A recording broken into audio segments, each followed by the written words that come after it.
Last weekend, millions of people participated in the No Kings protests all across the US. But by the time we arrived, the crowd had thinned down and there was a small group of maybe 10 to 20 people that were still there, holding American flags and signs that said things like "honk for freedom." We were warned that a group of kids had been harassing and antagonizing the demonstrators for hours.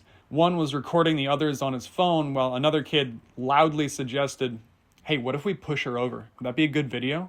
What if we steal her sign and rip it in half? Actually, what if we grab her by the would that be good content?" Imagine someone stood next to you and talked about whether physically assaulting you, stealing from you, or sexually assaulting you would make for a better video.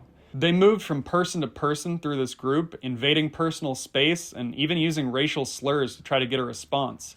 The kids' parents, standing behind the demonstrators, watched with smiles and smirks on their faces, and disturbingly seemed to encourage this behavior. The situation escalated when the kids said a couple of racial slurs and sexual slurs while getting too close to another woman, and I believe she kind of pushed him back and told him to go away. One of the kids yelled out something like, "I'm 13, that's assaulting a minor," and said they were going to call the cops on her. In my interview about it, I had said that we'd seen one of the police cars that pulled up and turned the lights on and was talking to the kids that have been harassing everyone. And we hoped this was the end of their antics. Instead of reprimanding them like I'd expected, the teens showed the officer something on their phone. By then, I think the woman who'd pushed them back started to wonder if she actually had committed a crime, so she seemed to get nervous and left the group of protesters. One of the parents yelled out, "She's getting away!" So she broke into a sprint as this man chased her across the park.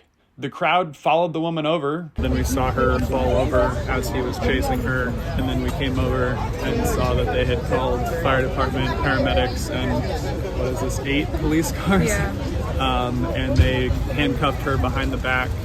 The parents basically cheered and congratulated their kids on a job well done. And it became evident that they had kind of orchestrated this whole scenario and had essentially weaponized their children against adults. I wondered what kind of parents would hope an adult would hurt their child just so they could get it on camera and get them in trouble.